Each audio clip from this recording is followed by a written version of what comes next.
from the station working for you. This is WRTV News at 6, streaming now. There was a need here before COVID, and that need has been exacerbated by COVID. Now at 6, more fallout from the pandemic. Food insecurity has gotten worse. More families don't know where their next meal is coming from. The effort to help and what you can do. Don't be afraid. If you need some help or want some support, we are here with open arms. Sadly, gun violence is at a record pace in Indianapolis. What's available for the victims' families and the group that's trying to reverse this deadly problem? The presidential election is fast approaching. If you want a good prediction on who is going to win, you may only have to look at one Indiana county. Their unique history with the presidential election that you need to see to believe. And today is just step one in our big cool down. When temperatures dip into the 30s and some patchy frost is likely. Good evening and welcome in to WRTV News at 6. I'm Mark Mullins. Making ends meet can be tougher than ever due to the pandemic. Many people are already living in food deserts, and the ability to put food on the table has become more difficult with COVID-19. Our Megan Sanctorum shows us an effort to make sure families on the east side, one of the hardest hit areas, by the way, have access to food.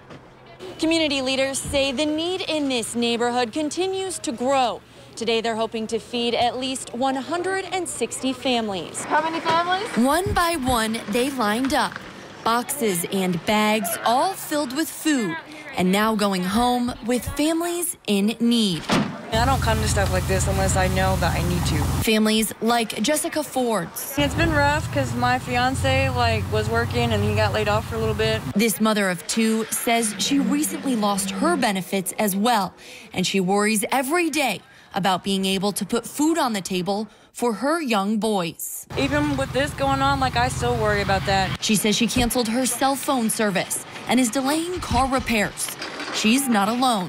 Lachey Smith says she came to get food for her mom. They're having issues with unemployment benefits. She works for the school bus, so when she's not at work, she normally gets unemployment, but since the pandemic started, she hasn't been able to receive her money on time. Smith is relying on services like this until she's able to find a new job herself, too. I've been applying to a lot more jobs. Hopefully I get more interviews to where I can start working. The John Bonner Neighborhood Center here on the east side provides food for those in need each week. But this week's distribution was a little different. They had 20,000 pounds to distribute, all thanks to donations from Big Green Indy and Conscious Alliance. Both organizations are supported by the Herbert Simon Family Foundation. We hope that this helps folks to have some period of time where they have to spend less energy worrying about food. Helping families like Jessica Ford's fill their pantry. This helps out a lot. If they didn't do this, I don't know what all the families would do. Working for you, Megan Sanctorum, WRTV. If you need food assistance, you can always call 211 across the state of Indiana. If you live in Marion County, the Community Compass app is also an option. The app finds local food pantries, hot meal sites, and farmers markets where you can get food. Gun violence is still a huge problem here in central Indiana. Over the weekend alone, at least 12 people were shot between Friday and Sunday night here in Indianapolis. The relatives of the victims find themselves not only searching for help to solve the crimes, but also needing help to cope with the pain. WRTV's Stephanie Wade shares what is available for families and how one group hopes to change the course of gun violence in Indianapolis. And during times like this, with the violence that's going on, I absolutely encourage seeking help. Angel Hall knows the pain of losing a child to gun violence all too well. Her son was killed in 2016. When these shootings occur, you are hurting a family. You're not just hurting that one person. You are impacting a whole family. When you kill that one person, you just killed the whole family. Last year, the city saw 172 homicides. Last night, IMPD officers responded to this year's 171st. Indianapolis continues to outpace the number of homicides the city saw in 2018, which remains the most in the city's history. And it's not even October. What's helped Hall is surrounding herself with women like her, she says, joining the group Purpose for My Pain. That does just that, giving her something to do with that pain. We just try to offer the best comfort and support that we can. We do community events. Reaching out and supporting other moms who have been impacted by gun violence, even through rent, utilities, and food assistance. Plus, the community at large, holding community walks, back to school giveaways. The teenagers years are really critical in young people's life.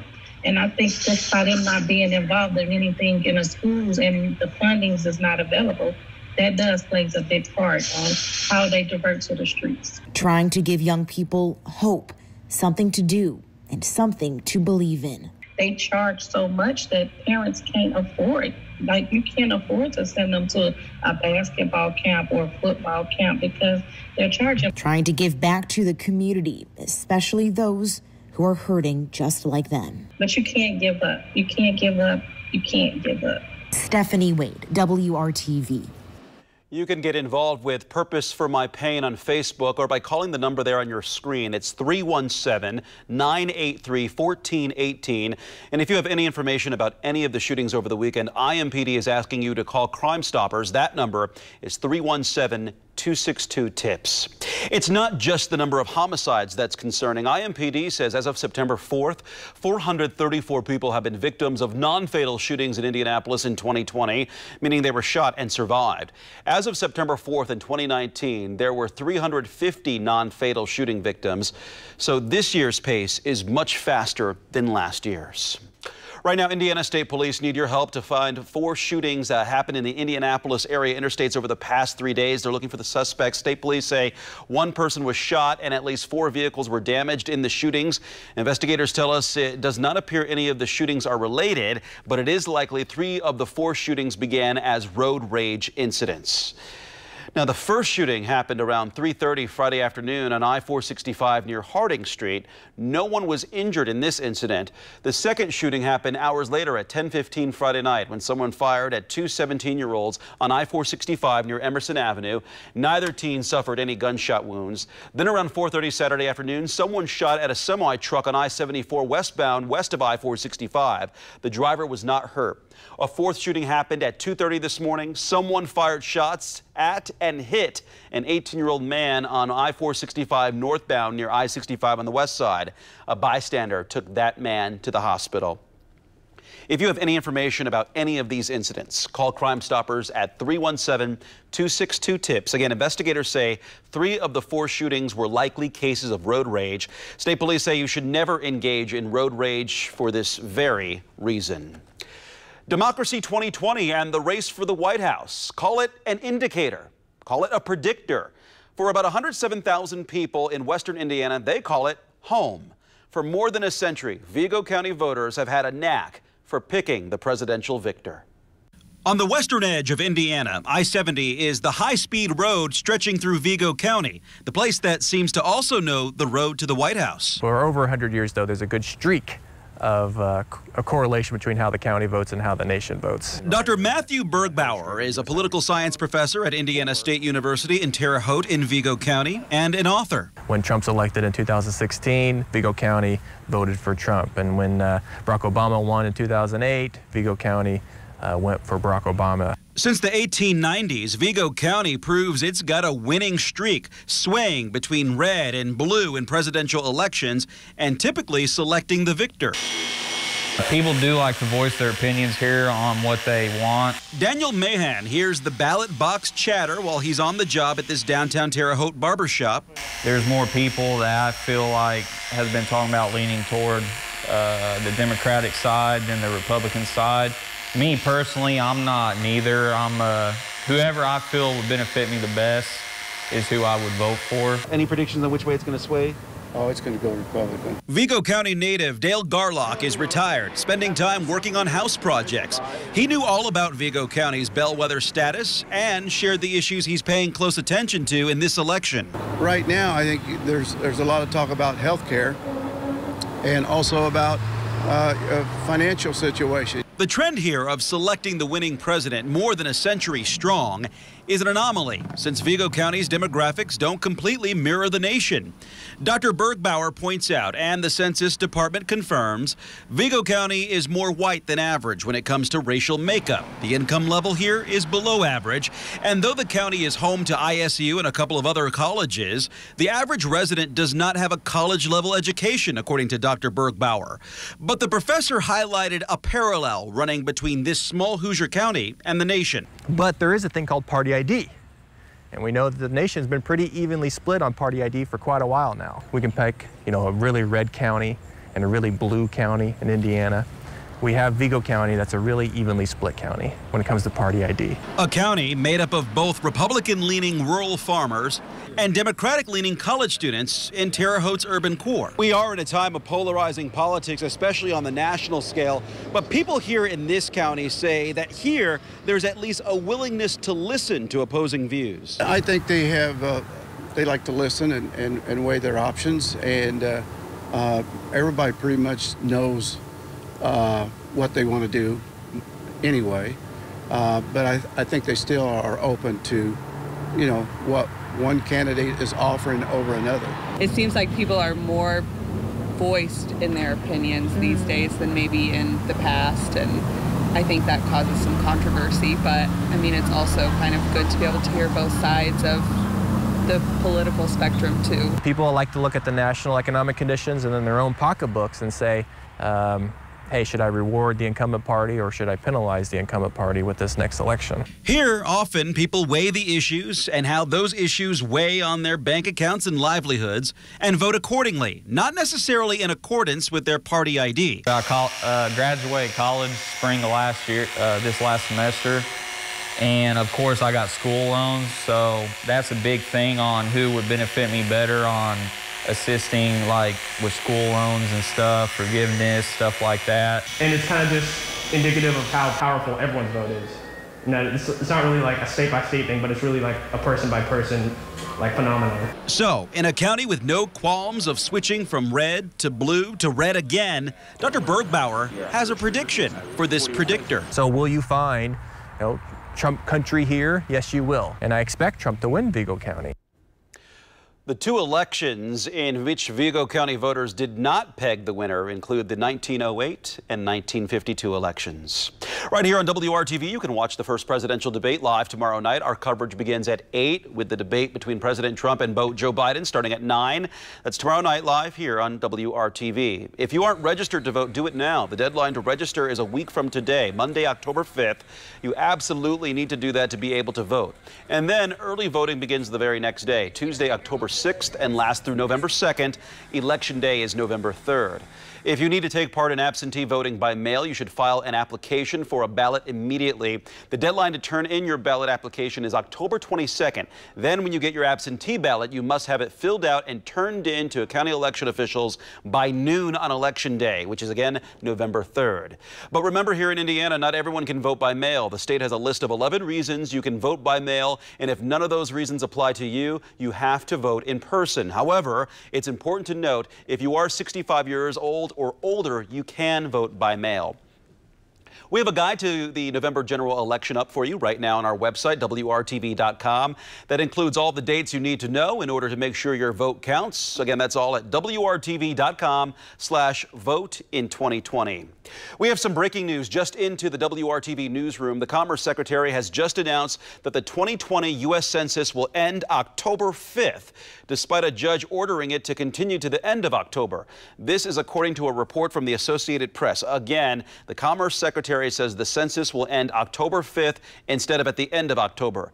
If you haven't filled out your census information, you may want to do it now. The very latest on this is coming up on World News Tonight with David Muir at 6:30.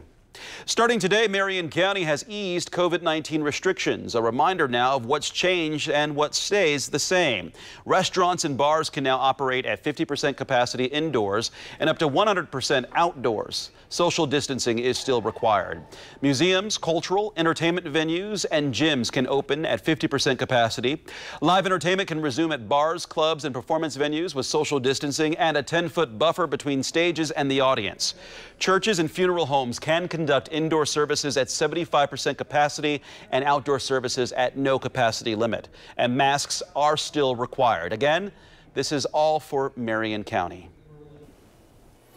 Showers this morning. We've got some sunshine this evening. This is over Putnam County. We're drying out. We'll talk about cooling down even more coming up.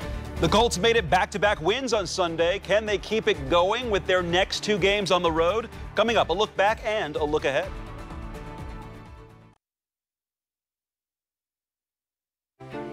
Welcome back. The Rebound Indiana is our initiative to connect you to resources to help you make it through the pandemic. And this evening, we're learning how much revenue some businesses in college towns are losing and their outlook on the uncertain future. Students and staff members at Indiana University in Bloomington and Ball State University in Muncie switched to virtual learning at the beginning of the pandemic.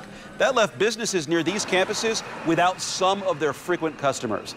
And in Bloomington, a survey from the Greater Bloomington Chamber of Commerce found the revenue cuts some businesses are dealing with means they may have to close their doors. Depending on the industry, the drop in revenue ranged anywhere from the high 80s, 80% cuts in revenue for food and beverage and hospitality. So that all the tourism sort of things, that absence of people really does matter. All the way to the low teens where they had made a 10%. 15% drop in revenue. And again, everybody anticipated that it would continue in the same way because the pandemic itself is continuing, and they don't see that that's going to improve. The Greater Bloomington Chamber of Commerce is working to help connect businesses, nonprofits, and the community to resources and volunteer opportunities. We are also looking to see how Ball State is hoping to keep students connected to the Muncie community. Check it all out right now at WRTV.com and in the WRTV app, and you can find out how you can help keep local businesses afloat. I think today was all about proving that it still can rain. It's probably been a while since you had your windshield wipers on. We had the morning showers into early afternoon. Not a widespread soaking rain that we needed. We need 3 to 5 inches of rain really to kind of break the abnormally dry or drought conditions. Off to the east, there's the rain that was here this morning. It's now in the Buckeye State, headed toward Pennsylvania. For us, we'll see a transition to drier conditions. Okay, rainfall in Terre, Haute, almost a 1/4 of an inch. Lafayette at 1600s today, but almost a 1/2 inch yesterday. If you look at Indianapolis, our 800s today, you combine that with the 400s we had, and there's our monthly total, 12 hundredths of an inch.